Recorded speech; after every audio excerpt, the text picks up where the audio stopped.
Good morning, everybody. Welcome to the 41st CALLERLAB Convention in Reno, Sparks, Nevada. Today is April the 15th, 2014. And this is Utilizing Your Voice. I am Tom Miller. I will be your moderator.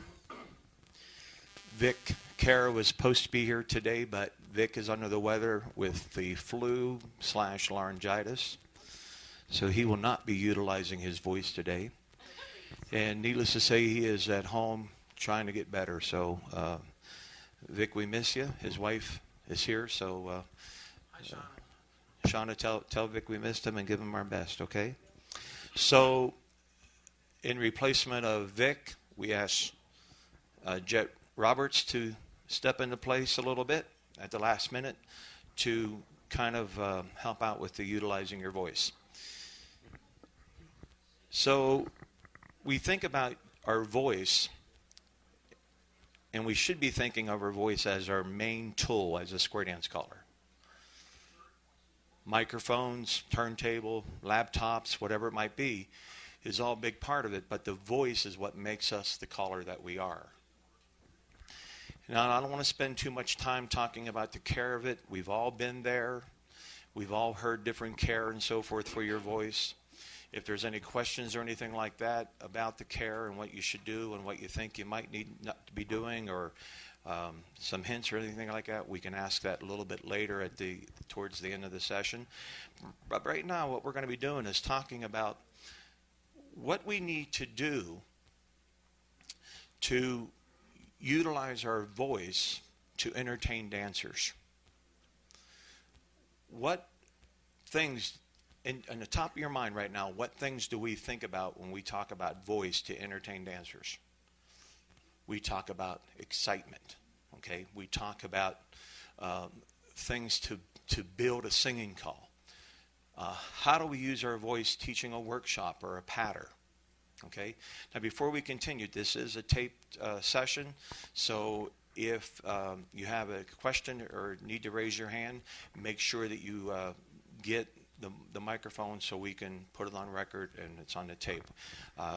Don't like to have any blank segments on the MP3 itself.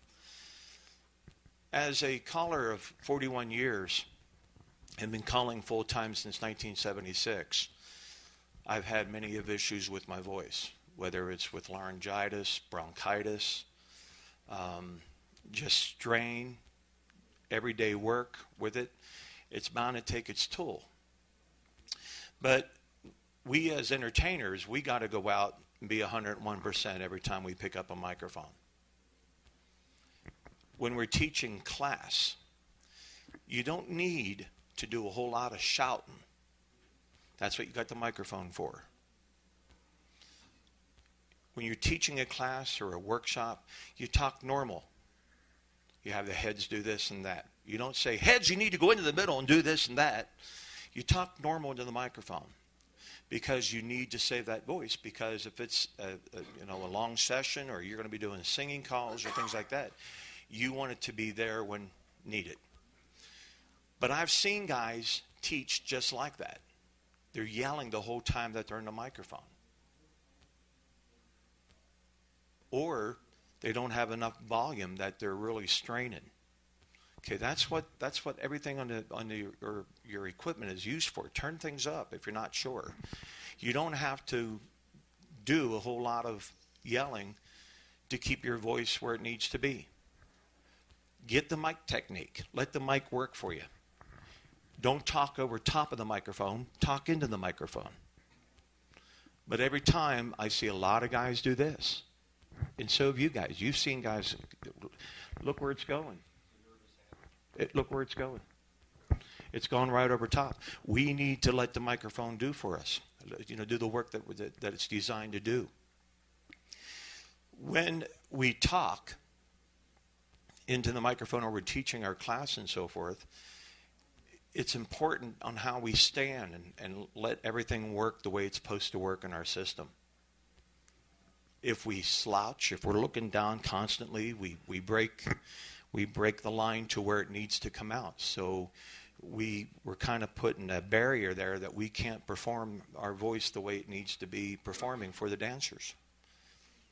If you need to read or anything like that, put it up so you can see it where you can keep everything in line. All right? So, good posture. Keeping the pipes and everything just moist, no halls. We don't want any halls or anything like that. Use herbal cough drops. And here again, that's going back on taking care of your voice. But we need to know this thing because of what we do as callers and how we need to cover our bases. Now, Jet's going to be talking about things on setting a pace, on calling. When you're booked in to do a weekend, it could be high as 23 hours of calling in 2.5 days. That's a lot of calling in 2.5 days. We think of ourselves as entertainers, but think of the country artist. When they go out and do a show, they're doing a show for 1 hour and 15 to 1 hour and 20 minutes or 1 hour and a half every night of the week. We go out, we're working high as 3 hours, and when the weekend comes, we're working as high as possible 23 hours.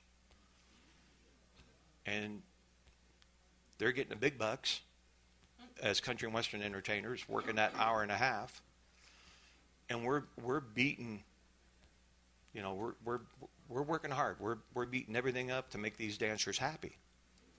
So that's what Jet's going to be talking about, how to take care of your voice on things like that and setting the pace.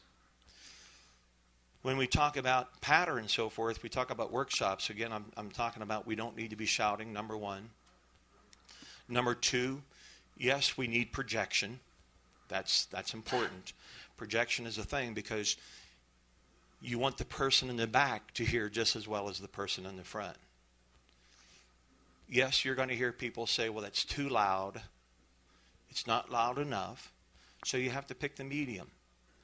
Don't be afraid to ask your spouse, your partner, or a dancer to go to the back of the room to see how you're sounding prior to your dance. If you need to turn up the volume a little bit, then turn up the volume. You don't have to, again, be screaming across the back. When we're doing the workshop or the class or whatever it might be, a lot of guys don't do singing calls because it's more of the workshop type thing. I know if I'm doing an hour workshop at a festival, I usually do a singing call at the end of the hour because I'd rather them have the full hour workshop than trying to do a singing call every tip. So that's one way of me trying to save my voice on a 23-hour festival. Anytime that you're calling advanced, I know in the eastern part of the country, it's different on the west part of the country because the western side of the country likes singing calls with their advance and so forth, and on some occasions. On the East Coast, they don't. So when you do a 2-hour dance on the East Coast of the A2, there's no singing calls. But I know that if I go to the West Coast, there's going to be some singing calls. That depends. It depends on the area. Microphone. A lot of times, as far as the advanced program goes, we'll find during the day we won't, in the morning session, say we've got the 10 to noon session, I'm going to be just like you. I'm going to put a singing call on at the end. Now in the evening, then it's a dance. So at that point, we're going to use singing calls. But during the day sessions, we very seldom do the singing calls here. That's mainly in the advanced program. Plus, people want singing calls all the time. All the time. Yeah. In the mainstream, people the same exactly. way. Yeah, it's like when you do a plus workshop and you say, hey, take a break, and they're like, where's the singing call? 10 o'clock in the morning. But let me tell you something. If I'm doing a 10 o'clock session and I know there's singing calls involved, I pick the singing calls that's a very low key.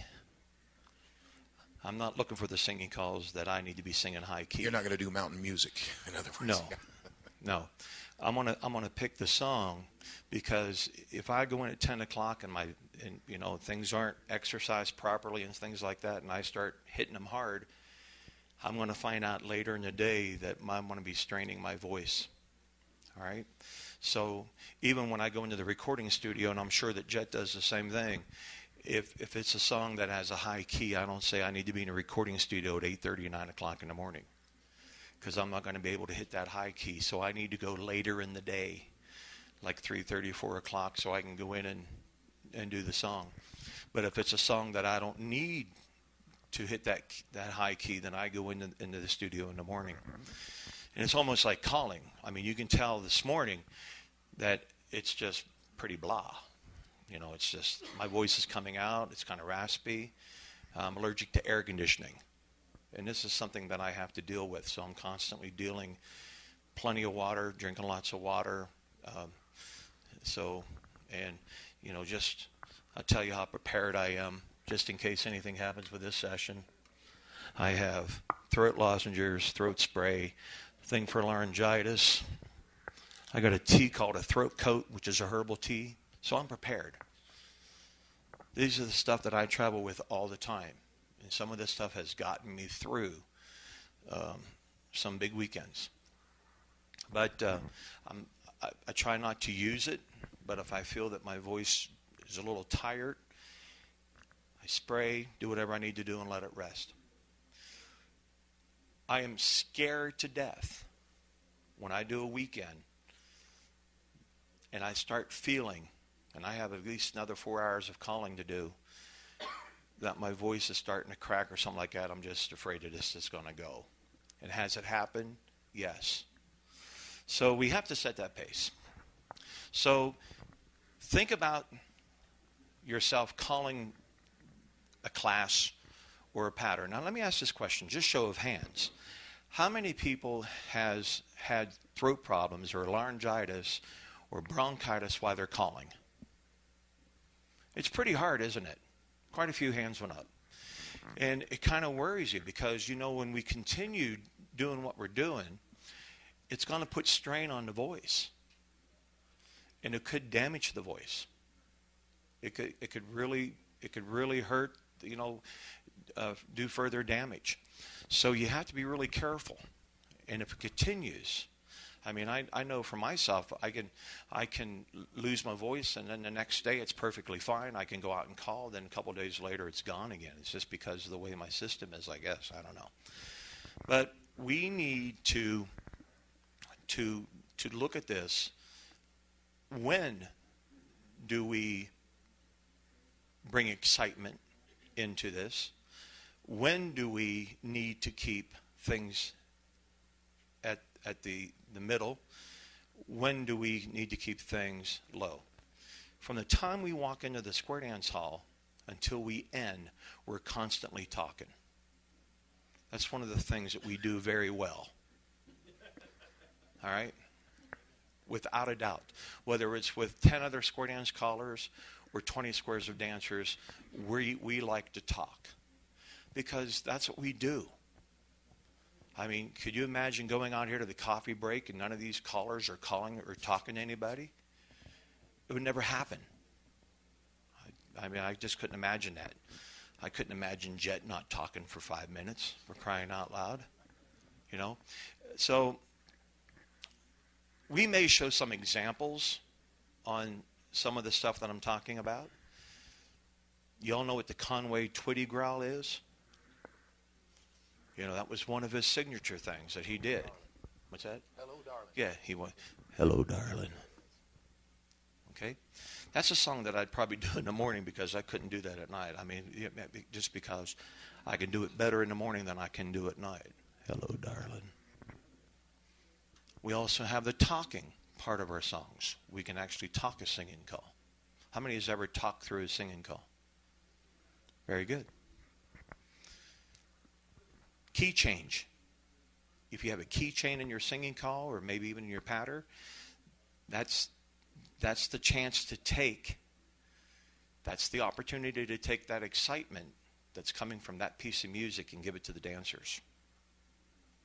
If there's an ending and it's a key change and you just talk it through, it's not going to be good good response for the dancers. But if it's a key chain and you know that you can bring the dancers to the top of the list, and you're going to see the crowd just build. They're going to build the excitement. In other words, taking advantage of the music itself. Absolutely. It's let the music work for you. There's a lot of hoedown records that I use to where I know there's some really nice guitar licks or a saxophone or something in there. That's the times when I say, head square through and shut up and let the music do my chatter for me.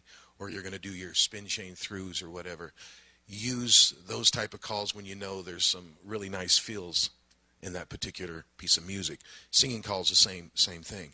You know when there's some really nice instrumental coming up, then use those moments to let the music work for you so that you're not constantly doing your chatter.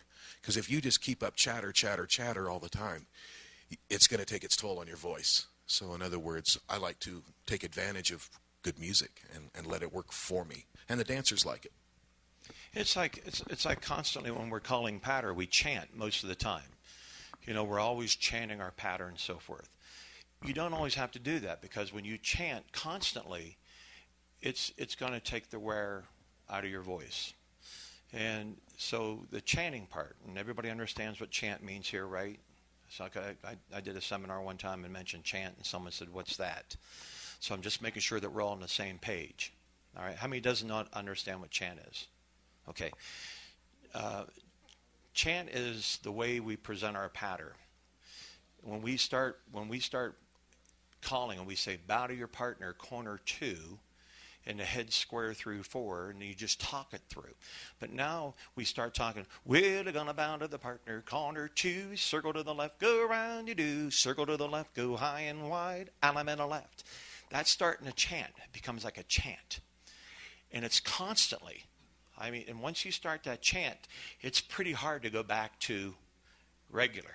It's really hard to go back. In other words, if you start your patter that way, you're going to have to finish it that way. So there's times when I don't start it that way. It's bow to your partner, corners all, circle left, let the music work. That's the tip that I'm going to take my time on. And then maybe the next tip, I want to build more excitement, so I'm going to bring in more, chant into the song at that point. So it's like when you start chanting, like Jet said, you're committed to it, because that's how you set the presence to the dancers of that song. And you can see the life taking out of that when you start, like if you do a chant and you go into the figure and head square through. You just pulled the wind out of the dancers. So once you start, you're committed. And if you notice when I was doing the chanting and how I went high and then I come down low, well, that's all part of utilizing your voice on how you present yourself to your dancers. Okay?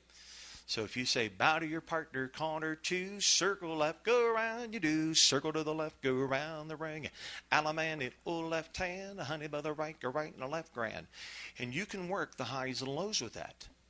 But it's something that doesn't happen overnight. It takes a lot of time and work to do just that. We've all learned this. I didn't learn this overnight.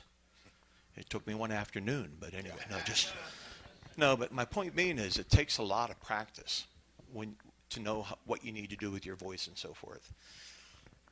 When you have that excitement and there's a key chain in your music, then you need to bring out left alaman. If you want excitement, that alaman left into your patter.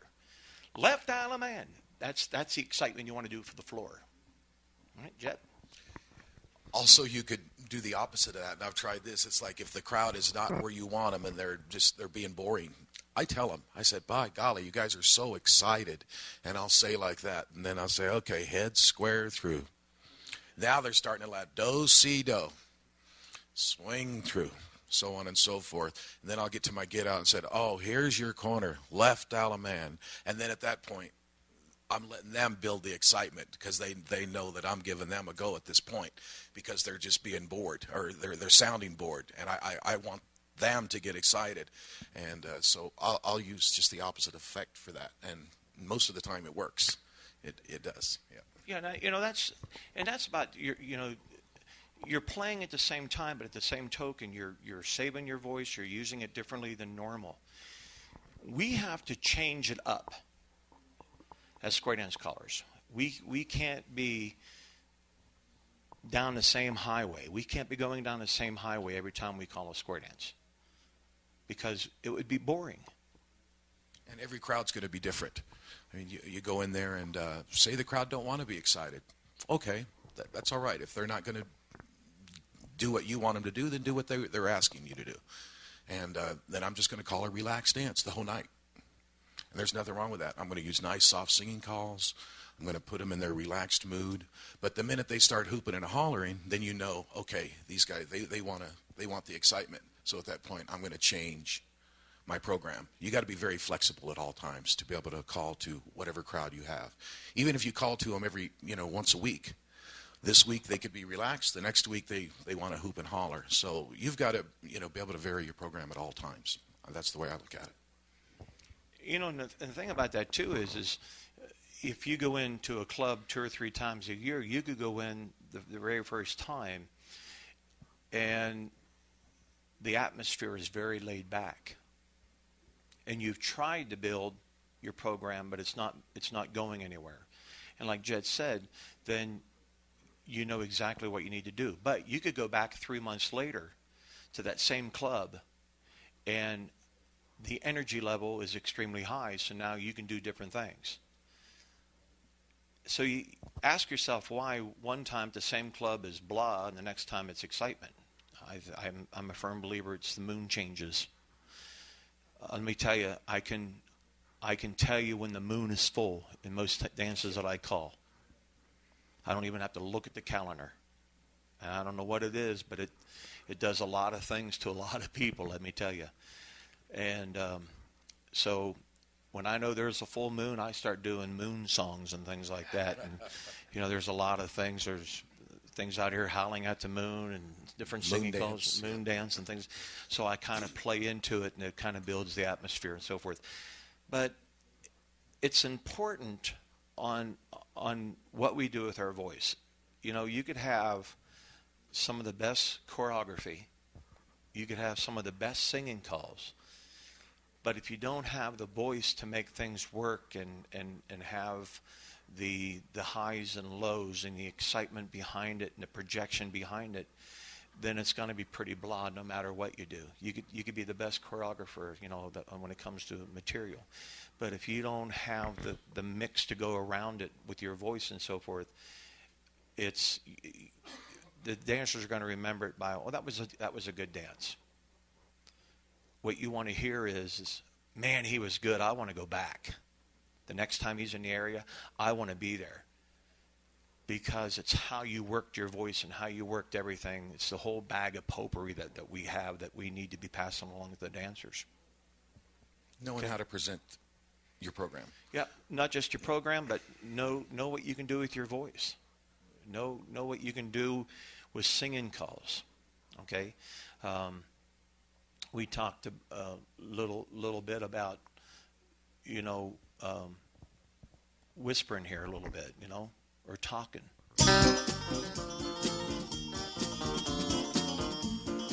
After the loving, I sing it to sleep, and I brush back the hair from your eyes.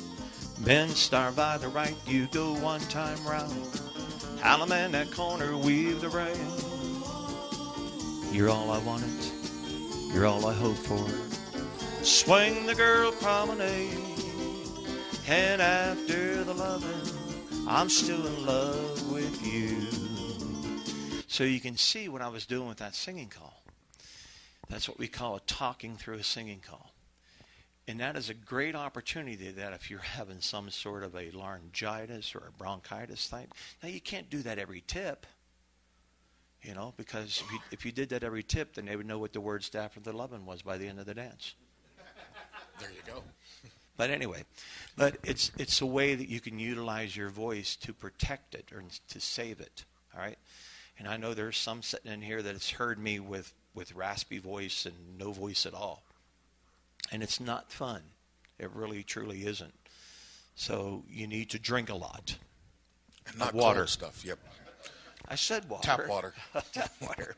And make sure it's lukewarm. You don't want to be drinking Don't make cold it cold. stuff. Don't make it cold. So anyway, we talk about, songs like that.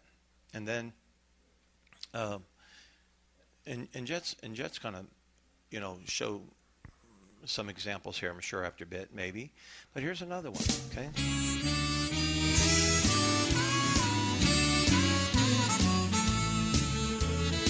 Circle that. People see us everywhere. Oh, they think that you really care. Men start right and you go one time. Left alley man, your corner, weave your brain. My hope, my dream will be. So you can see how I started that out, that little Conway. Now, I would not do that at the beginning. I would do that somewhere in the middle to get that Conway growl that's in there. That's all part of you utilizing your voice to make you an entertainer that you need to be. And as that song builds, I would build with that song, voice-wise, vocal-wise. I would start here and move it up to the ladder to where the excitement for the dancers would be. Yeah, that's kind of like the Four Ladies Promenade thing. You don't want to start the singing call out with Four Boys Promenade. Bop, bop, bop, but you want to build that Four Boys Promenade. Oh, I never you don't knew want that. to start with that. I never knew that. Yeah. Thanks for telling me. Thanks. So it's a matter of just building your singing call. Pace that singing call. Don't throw all the really good stuff in the opener and the first figure.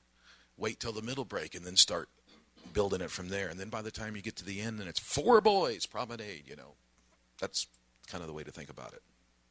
Any questions at this point? Any microphone? State your name if you would, please. Charlie Fagan, Torrance, California. One of the things that you can do to save your voice is involve the dancers, have sing-alongs, and say, it's your part to sing now, and you can kind of rest a little bit. It involves the dancers, and they enjoy doing that, being part of it. Something like My Bonnie Lies Over the Ocean or something, you put that on there, and you just say, your turn. You don't have to do anything. They sing the whole song. Oh, we got a bunch of hands back here. Tom Sellner from Maryland. There's something that happens to everybody's ears as a dance goes on. If we have a certain level of voice, the floor, after a while, your ears adjust. And so sometimes the volume is not enough. So what you have to do, if you have a long dance, a 3-hour dance, is near the end you'll have to bring your voice up just a little teeny bit. And you want to make sure you turn your setup rather than yourself instead of shouting at them, because you'll find yourself realizing that they're not getting it. And so you'll have a tendency to start shouting at them instead of, what you need to do is touch your set and turn your voice up as the dance goes on. So you might think about the fact is when you set your levels in the very beginning of the dance, don't set them too high. Try to set them a little bit, on the low side, not too low. Make sure they can hear. And then you very slowly during the dance advance your voice just a little teeny bit. It'll save your voice. It'll have a good effect on the dancers in general. Thank you. Hi, this is Erin Byers from California. As you know, I'm not a caller. I'm a round dance cuer. But one of the things I know I have to do when I'm cueing is alternate between very peppy dances and slower dances so I don't wear the dancers out. What I'd like to hear you guys talk about is how you use the levels of your voice, especially during a festival, to make sure that you don't waste all the dancers' energies at the beginning of the day so that they're worn out and they bail before the end of the dance. Can you talk about that? Sure, Jet, be more than happy to. That's actually a really good point. Especially on a weekend. I'll just use, for example, calling in Europe. I call over there quite frequently. And you've got to look at what the schedule says. Say it's a 4-hour dance, and that's very common, 4 to 8 hour dances. Do they have rounds? And if they do have rounds, how many rounds are between tips? Okay, over here in California, I know that most of the time they've got a half an hour to an hour pre-rounds, and then they've got 2 rounds between tips. At this point, you're really only calling as a caller. You only have to call three tips an hour. So you can, you're pretty well open to have no problems lasting that 3 hours. But let's say now they're only going to have 1 round dance between tips. So now instead of 3 tips an hour, I'm probably up to 4 tips an hour. Let's say they don't have any rounds at all. Now at this point, what's your breaks going to be? You're not gonna just stand around and talk to people. They want to dance. So at this point, you're probably 2 or 3 minutes between. Now let's say you're doing a multiple level dance. Say it's mainstream and plus. Now there's no rounds. It's mainstream plus. You're not really going to take any breaks. And I know in Europe when they do that, there are no breaks. If it's mainstream plus and advanced, it's going to be mainstream plus, mainstream advanced, mainstream plus, and that'll go for 4 hours straight. You don't get a break. At this point, if you're not pacing yourself, you won't make the first hour. There's not a 5-minute break between those two tips. There's a minute between. So you've really got to pace yourself at this point. And besides pacing your voice, you better pace your material because you'll run out of material real quick. So you don't want to use all your good stuff up right away. So and it's the same thing here as far as festivals go. You don't want to start out right off the bat with all your best singing calls. You want to pace those things out. You would want to I start out kind of relaxed. I'm not going to start out with mountain music. I want to finish with that. And so you've really got to just see what groove the dancers are in and be very careful not to just give everything you've got right off the bat, including don't give everything you got on Friday night because you've got Saturday to go. So you got to know how to set your voice and your program. And I think does that help at all? Is that kind of what you was looking for, Aaron? And I think Aaron. That's okay. And I think Aaron has a good point. And Aaron, before you, go ahead, make your comment. How you use your voice to set the pace that the dancers are dancing at, so that they're not worn out, because you're not only worried about keeping your own voice in good shape and making it to the end. You don't want to wear the dancers out so that they're so tired that they give out before the end of the dance. So talk about how you pace your voice that in such a way that the dancers are following along with you and slowly building that energy so they don't wear out too soon. You know, when you do your programming your dance, when you program your dance, and especially at festivals, I know Scott and Aaron just came off the Waska Festival back in March, and she'll tell you that it's 22 hours of calling, and it's long days and setting a pace. If you don't want to get up at 10 o'clock in the morning and put high energy music on. You want to pick somewhere, especially if it's workshop and so forth like that. You want to pick happy music if you're doing a singing call or something like that, because these guys have a 12-hour day ahead of them, if not longer, when it comes to their dancing. When I go in and do a festival, I look at my music. Now, it's pretty hard to program to what you're going to be doing because you don't know of the clientele that's going to be there that you're going to be calling to. You might be scheduled for the youth room, or you might be scheduled for a relax squares. So you have to pick to where you almost have to build your program to what the dancers, to the age of the dancers or the capability of the dancers, what they can call. I know when I go into the advanced level, and I know that there's going to be at least 4 tips in that hour, I don't hit them hard right off of the bat. I build. There's building blocks that I use, and to let the dancers just dance. It's really hard to determine to what the possibilities are for dancers and their capability of what they can do throughout a day. So I try to save as much as my voice that I can until the Saturday night 9 o'clock spot in the Plus Hall. So it becomes a building block for me all day long, regardless of what level it is.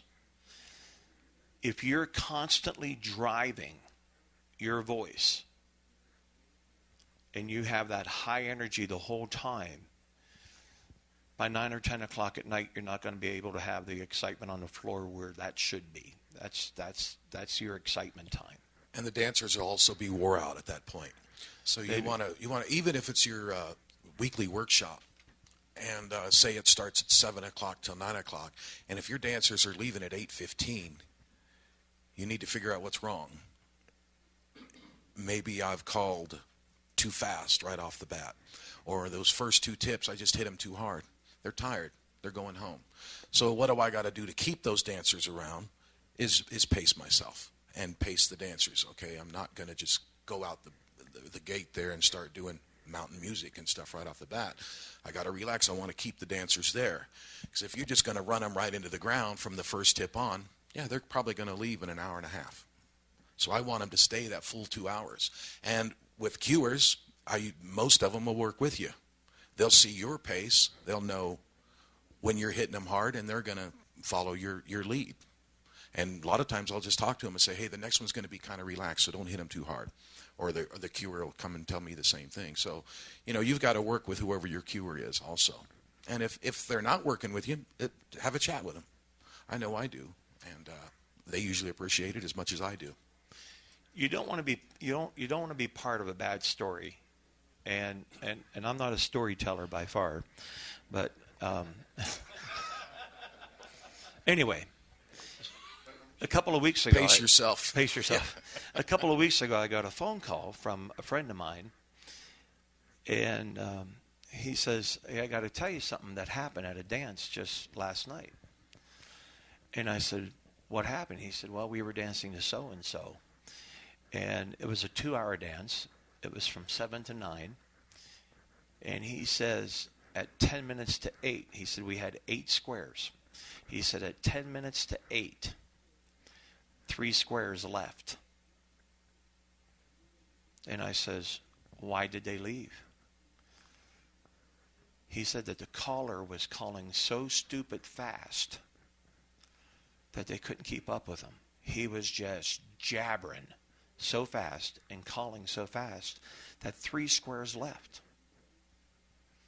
Now there's a good example that he had no idea on to what he was doing as a square dance caller. And I don't mean this in a bad way. I don't mean to be picking on this guy, but there was no pace. He just went in and hit him hard, and he kept hitting him hard every tip that he called up. 3 squares left. That's a lot out of 8 squares. Well, guess what happened? 3 squares is not going to ever dance to that caller again because they know they're just going to get drilled into the ground. And they're probably going to go tell 3 other squares what happened. Without a doubt. I mean, remember what I said? We like to talk. Dancers like to talk. But here's the case here that if he went in and built that first 45 minutes or the first hour, he had a 2-hour dance. You can do a lot of stuff in 2 hours. If he went in and build his program, and maybe at the 8 o'clock point or the 10 after 8 when he knew he had 45 minutes, start to pick up. I'm not saying run like the Manchi, I'm not like going like a Speedy Gonzalez type thing. But if he had built that program, he would have probably had better success of having 8 squares at the end of his dance. So he wasn't not just utilizing his excitement, or he wasn't utilizing anything. I mean, it was just a bad judgment call on his part. So it's hard to say what the percussion is going to be for him because of that. I think he's lost, some dancers. And the thing of it is, he's a hell of a caller, but at that particular point, he just used a bad judgment. And yes, we all. So did you have a talk with Billy? I did have a talk with Billy actually. But anyway, it's something that we need to think about when we're calling a program on how we need to build our voice. I'm not talking about the music side of it. I mean, we need to, like Jet said, you don't go in and hit them with mountain music or something of that effect. You need to build a program. Yeah, the first song needs to have that excitement. You don't want to go in and do the first tip of After the Lovin'. You need to build that excitement. But it's with the voice that sets the presence on how you're building your program and how you're building your dance.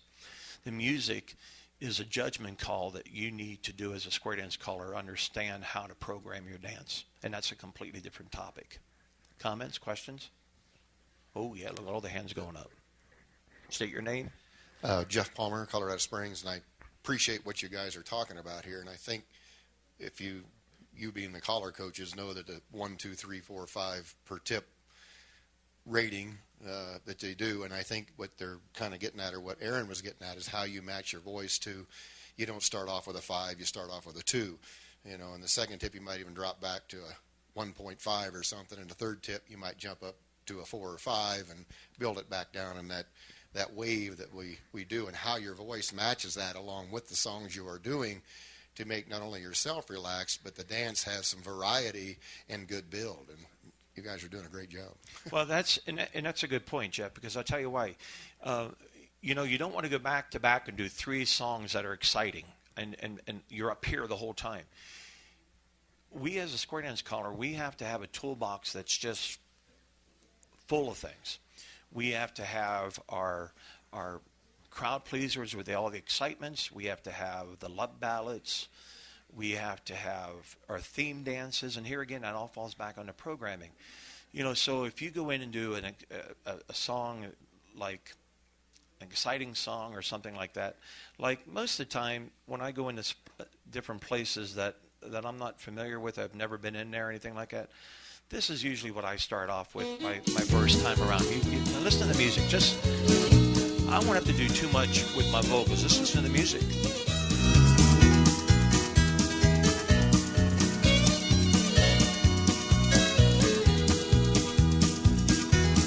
That music's already starting to build the excitement for the crowd even before, you know, just listening to it. So it's kind of a neat little thing to get them going with it. Remember what Jet said, excitement is not at the beginning? With a poor little lady gonna promenade to go one time around. Back home and swing with your man. You join hands, you circle and go moving around, let's go. I'll in that corner, weave the ring. Now that's my starting point. And it goes all the way through. Now this is a song here where I have the dancers yodel for me. I have dancers yodeling. And what it does, not only are you utilizing your voice and making the crowd kind of get used to you, but you're building a relationship between you and the dancers, all right, as a caller. So just let the music, and if you yodel, this is a great yodeling song. I don't yodel because good callers don't have to yodel. I don't yodel. There you go. Dennis Farr, do you yodel? No. I know you do. So there's my point. See, I shouldn't pick on people like that. That's not my nature. No, not at all. But this is a kind of a song that I would start to build. I would come back with not a song that's that peppy, but in the same. But it's not a ballad either. It's not a ballad. You pick the middle of the road to start your dance. My third song, I would pick, something like, maybe this one here. My third song would be something like this. Kind of a relaxed type thing. Circle out. People smile and tell me I'm the lucky one. Left alley man, turn partner by the right. Left alley man, and I'll weave your ring. And in the morning when I rise, you bring a tear of joy to my eyes and tell me everything. You sing it. And that's exactly what I would do. And that's about that's like that third tip. My fourth tip, I would not come in and do another song like that. I would pick something more peppier. So by doing that, and that falls back again on programming your dance, you could save a whole lot of voice throughout the whole evening. You have your highs, you have your lows, you have your love ballads, you have your high energy, and at the same time that you're utilizing your voice, you're entertaining the dancers. Jet? And every song, you got to be careful of the grand square songs also. I've seen callers do 2 or 3 singing calls at the end, and all 3 of them had grand squares in them. The dancers, they're going to get bored with that, So anyway. Now I got to tell you, Jet and I are like day and night when it comes to picking our singing calls. Jet likes a lot of the excitement songs. I like love ballads. That's what I'm noted for basically in the square dance field. I like my love ballads. Don't ask me why. I know my first dance to about 75 squares when I was 14 years old was Darling Raise the Shade. Now, is anybody familiar with that song? If you're not familiar with that song, let me show you how it goes. I thought my mother was going to have a heart attack the first time when she had this. I believe Kenny Bauer recorded this. It did. On Wagon Wheel. Yeah. Okay, here we go. Let's see if I can do this here. I was 14 years old. That was a long time ago. Circle left. Well, darling, raise the shade and let the sun shine in. I want to see all your beauty. I think that was the point that my mother had the heart attack. The second verse is I want to see all your loveliness or something. Yeah, something. Yeah, but I think that's where I got started with love ballads and so forth. I do a lot of love ballads. Not saying I don't do the other stuff because I have a lot of stuff in my, but I do a lot of love ballad stuff. One of my favorites, and here again, this is one of my show tunes. Circle left. It's such a pretty world today. Look at the sunshine. Left alley man, your corner, turn your partner by the right. Left alley man, and you weave. It's such a pretty world today. Now that's a song that I would build up into, and I would have the dancers singing along. But this is something that you don't want to do 2 or 3 of these in a row. All right? You have to find that mix. You need to find your highs. You need to find your lows. Okay? All right? Hi, Barry. Are we making too much noise for you? A little bit. Perfect. If you turn it down just a little bit, we'd appreciate it. Are you talking about voice or the music? A little bit of both. Can you turn your guys' up? Okay, good.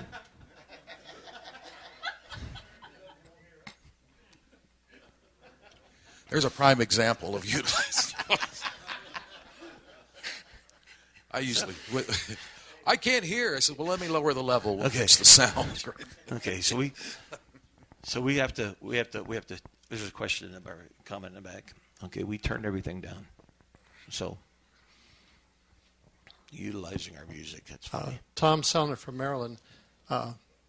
Occasionally, I don't call challenge that often, but when I do, I call to St. John's in New Brunswick. I was doing hour challenge, and the people had to walk 6 blocks.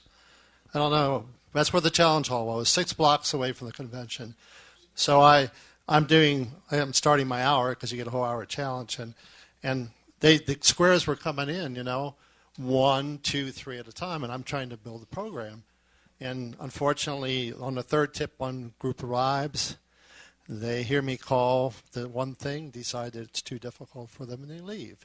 So there's a problem with pacing not only your voice, but your everything, your music, how hard your difficulty is. And calling it nationals is a real hard thing. You never know how hard or how soft. And no matter what you choose, it'll be wrong.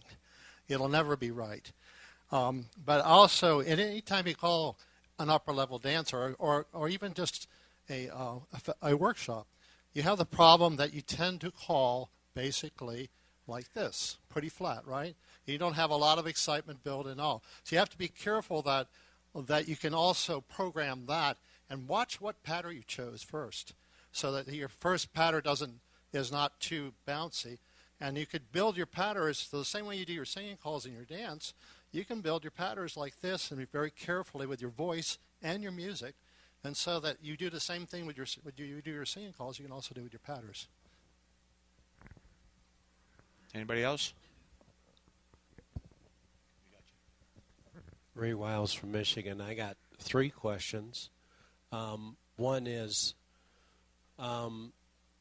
before a dance, if you have a chance to eat a meal, what do you eat with a meal as a beverage? Because I know that earlier you had talked about during the course of the evening you usually drink room temperature type water. The other question is, when you're doing an advanced workshop or class, approximately how long do your tips last, and how much time in between tips do you give the dancers? Okay. That was something I was thinking about, is length of tips. I know that I've worked with sub-callers that will call a patter call for 45 minutes. Yeah, and I'm just like, really? That's the dancers are not really happy about that, and they'll usually come up and tell you. What I use is I have a timer. I use Square View. I think most programs have it. I set mine at 9 minutes. My thing turns red after 9 minutes, and that's when I'm going to close it up, and that's regardless if I'm doing a singing call or not. So,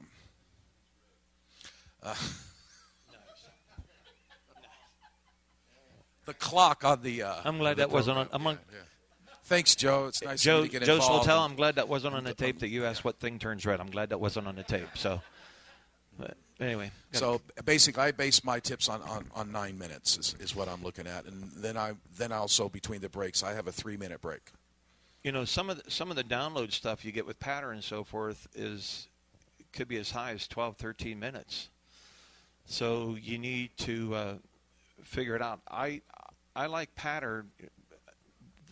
The thing was, back when there was vinyl, about a time and a half through the record was sufficient enough for patter, and then your singing call. You will find in the upper programs to go 10, 12 minutes long for a tip. That's about average for an advanced tip. That's going to give you 3 tips an hour, basically. Right. Now, when you go overseas, you're looking at about 6 tips an hour, and that's true. About 6 tips an hour. So if you're doing a 4-hour dance, over there, I'm not going to do singing calls every tip. If it's whatever the lowest level, say it's mainstream, at that point I'm going to do a singing call with them. The next tip is going to be plus. I might skip the singing call on that one. Come back to the mainstream, singing call. Get to the advanced tip, no singing call. So you've got to pace yourself. Otherwise, you will not last those 6 tips an hour for 4 to, well, some of them, I got one coming up in Sweden that's 9 hours. 9 hours of calling. And there's virtually no breaks there. Yeah, sometimes you have to excuse yourself for 5 minutes for certain reasons, and another caller will come up and cover it for you. Yeah. well, you know, a lot of the places. A lot of the places like that. I mean, they start at. I know some places in Germany, they start at 9 o'clock and go to 1. That's your first session. And if you're lucky, they might have a little tea break in there for about 10 minutes. And then that's your opportunity to dash off and go to the restroom if you need to be. And then they only give you about 45 minutes for lunch. And then you usually come back 1:45, 1 o'clock, and then go up to 5 o'clock. And then it's dinner break for about an hour. And then you go from 6:30 until 9:30, 10, 10:30, depending on what you're doing. And it's every minute that you're calling. So the pace is, like Jet was saying, and they're okay. If you say, we're just going to do patter this time, take a break, or, just bow to your partner, that's all. They switch the floors around or the people around. I mean, I've already called over in Germany, and I've seen 10 squares walk off of the floor after the first tip, and new 10 squares come onto the floor. And as soon as they're onto the floor, I mean, bam, they're ready to go. And as soon as they were done, they got off. The other people come on. So you have to set the pace utilizing your voice. Let me go back to the first question. We didn't answer his question about what to eat before dinner and so forth. First of all, I'm not a big eater.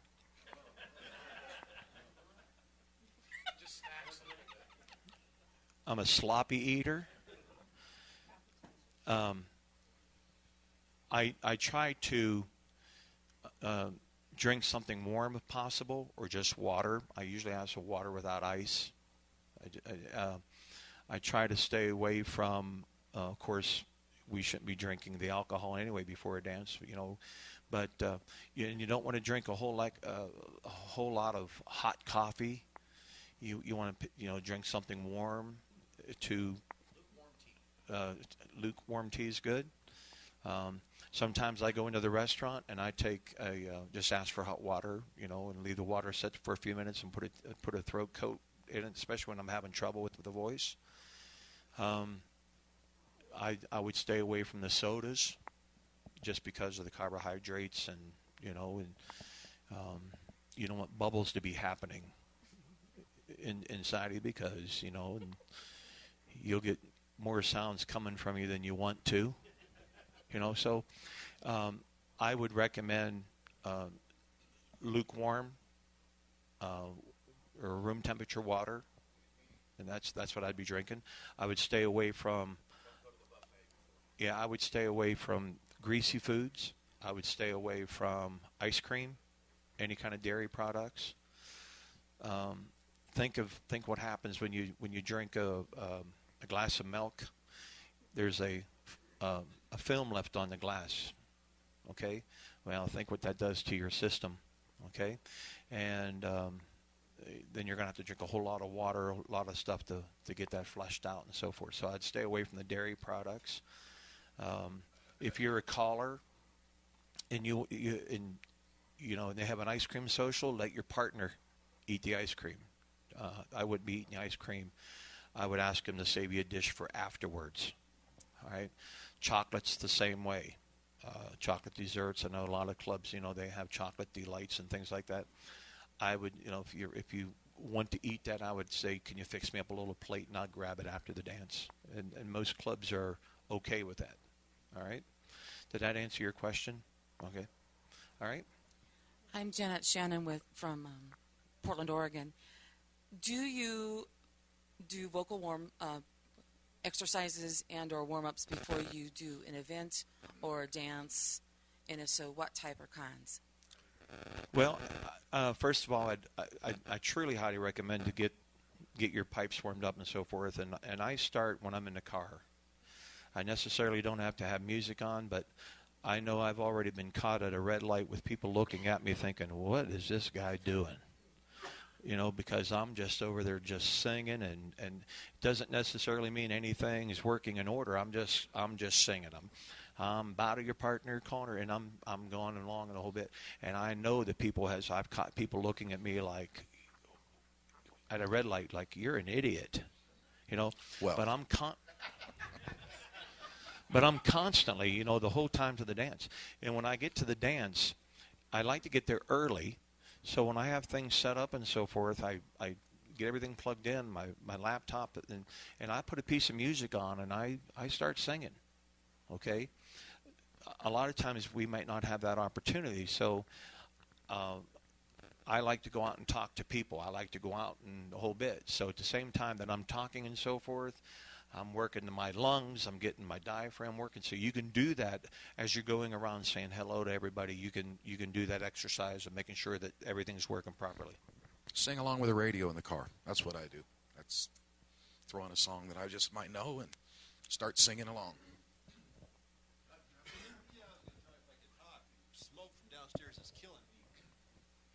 I didn't bring this up because I didn't feel it was part of the program, but I don't know how many of you callers, when you sing, think about it in a minute. Where are you singing? In your throat?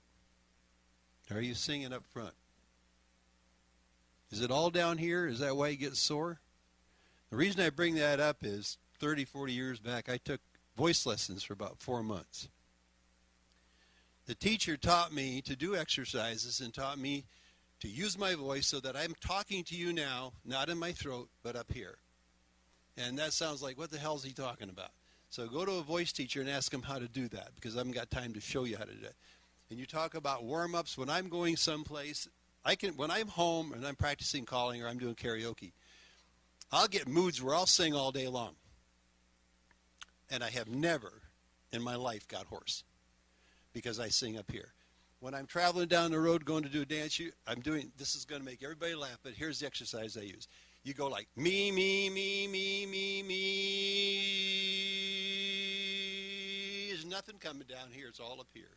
There's me, there's mingy, mingy, and there's moo, moo, and mingy, moo, and anything like that that makes you resound up in your face up here instead of down in your throat. Try it. Roy Rogers did it. It worked for him. But it really works. And if you go to a voice teacher, you won't have to go but 2 or 3 times. Say, a guy was talking to me about how I can learn to sing more up here so I don't get hoarse. And my voice will last. I'm pretty near 74 years old. I sing as good as I did when I was 20. Because I don't lose my voice unless I get into smoke downstairs. But I just wanted to pass that on. I've never passed it on because I didn't care. I was doing it my way. Nobody's going to listen to me anyway. But I just thought, how many more times will I get to tell anybody this? And I thought, I'll share it with you. Some of them you'll think, who cares? Some will go home and come back and say, holy gosh, that works. But that's the trick. Not singing. The singing is good, but you got to force that out. And the longer you hold it. Remember Sinatra retired 3 times? And every time Dean say, come on, man, get back in. He said, I got to go home and swim and get the pipes back up. That's what I do. I swim 5 days a week, an hour every morning. And that swimming makes my lungs really, really strong. Yeah, that's the secret. And then so you can hold that voice as long as you want. Together? Anyway, I don't know if anybody cared about that, but I wanted to share it. Okay? And needless to say, my 3-piece bathing suit don't fit anymore. Naaman Morehouse from Grand Junction, Colorado. One of the other things that you can do when you need to warm up fairly quick is hum.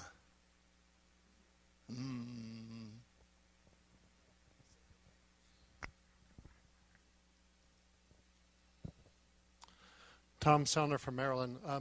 Actually, I'm in college. I'm taking voice along with everything else. Now that I'm 68 years old, I have time to do some of those things. And anyway, I also teach caller school, so I teach this subject. So what you really need to do, what he's talking about is that your vocal cords, okay, are in here. So what you need to do is relax them in the first place. And you can do that by a very simple exercise of just dropping your head when you're starting to warm up. This relaxes your vocal cords. It takes all the tension away because in order for your vocal cords to produce the higher sounds, they have to stretch, right? And that puts tension on them. And the higher you sing, in other words, when you get to your top of your range, you're actually starting to strain your voice unless you're really, really warmed up. So you don't want to start there, so you start by doing down here. Plus, you want to loosen all of this up, and a lot of teachers don't understand that. Even I've been to regular, voice teachers in the market who have no idea. They know about your voice, but they don't understand the rest of it. You have to loosen all of this up, and what you do, a good way to do that is to raise your shoulders up and then just let them drop. And I would do that a couple of times. And if you want to exercise, the pool's a good place to do this because you can go in the water and you can pick a level in the water and walk, and you can find a place where the water, and relax your shoulders. The water will actually pull your shoulders up. And then you can do this, and your shoulders will go up and down. And all of this loosens all this. This will teach you to relax all of this. That's just the beginning. Now, if you want to do what he's talking about, all you have to do, try humming Mary Had a Little Lamb. This is going to cause this to buzz up here. You can try it sometime. Well, we don't have a time when we go into it, okay? But then I eventually want not only to get the buzz here, but when he talks, I want it all the way up here. So I'm not really going to be warmed up, and it may not be the second singing call, third singing call. Sometimes, if I don't have time to do the warm-up, you can actually, because your sinus cavities are up here, they're behind, all around here, and you want to be able to use all of them. So you want the sound to get up here. So after you get the buzz here, you want to warm up a little more and see if you can't feel up here, because believe it or not, what really happens is voice comes out of you as a wave, like this from you. You're actually a sound wave that comes out. And you want that sound wave not to come from down here, but from your whole face. Your whole face, not only that, you actually, like that speaker up there, has a back lobe. It puts sound out the back. You actually sends sound out to all sides of your head from all your sinus cavities. And so by building that all up, you can gently learn this up and really warm your voice up, and that's what he's talking about. I know. I think he's got that covered. One thing too is when you're doing that is try to make it vibrate beyond sense. In other words, me is all up here. You don't have to use that in your song, but it gives you the power. So when you have to sing, you can hit the floor right ready when you walk in the door. You just use that, and then what you find out is okay, I'll sing that way. Now start talking that way. I'm talking that way. My Adam's apple is really not moving. I'm talking all up front. Opera singers, that's the word I wanted. Opera singers do it that way. They learn. That's how a trained voice works. It's nice to have a normal voice, singing voice. I have that, thank you, God. But I can also force that to get to notes that I never would and to hold them and make them clear because I'm singing up here. And I can sing 8 hours a day, and it's not going to make me hoarse at all. And if I were a famous caller like these guys, I would learn that to save my voice. You'll have your voice a hell of a lot longer if you do that. I see people lose their voices a lot younger than I am. As I said, I'm in my 70s. You say, well, how the heck does some of these guys keep going? Like, I don't smoke. Sammy Davis saying like a dream killed himself in cigarettes. Watch what you take into yourself. Try to hold that voice as long as you can. Because I know we all love to call. So for God's sakes, keep our voices, right? That's it. Thanks. I think we have Jeff up here for a comment. Thank you. Jet, you just mentioned you had 9 minutes, and I didn't understand if that was with a singing call or without. Doesn't matter. Okay, so it's 9 minutes of patter and yes or no on the singing call. And could one of you guys cover, just real quick, I know we don't have a lot of time, but breathing, some breathing techniques or what you guys do? It happens every day. And because when you stop, it's bad. Right. Gotcha. Okay. Don't breathe underwater. Yeah, don't go swimming and breathe underwater. Jet, you want to comment on that? What he was talking about, using his voice and so forth, we have a thing called a diaphragm. It's a muscle that we use. We fill up with air. It's like a balloon. And it's probably one of the weakest muscles that we have in our body because we just take things for granted. We learn how to breathe as soon as the day that we're born. I mean, we come out and we just take it for granted. It's something that we do every day, but we take it for granted. But when you put it in the mix as a singer or an entertainer, that diaphragm got to be working. It has to be strong, on how to breathe. When you see somebody taking a breath in and they're going, that doesn't do anything. Raising your shoulders up, it doesn't do nothing. And I don't understand why guys do that or people do that. I mean, you'll see them on TV or you'll see them on the stage, and they'll take this deep breath and bring their shoulders up. As you're calling and so forth, you got to know when you can breathe when to exhale. You can breathe through your nose to bring the diaphragm up. Fill it up with air. You can take the breath in. Breathe it out through the nose, but we have to learn how to do that when we're calling. So when we're on the stage working, we got a whole lot of things that we need to worry about. We need to worry about our voice, our music, our sound, making sure that we're breathing properly. But again, that doesn't happen because we take it for granted. We just think that it's working because we're breathing. But as entertainers, you need to look at that diaphragm and how it works. There's a lot of information out on the internet about it.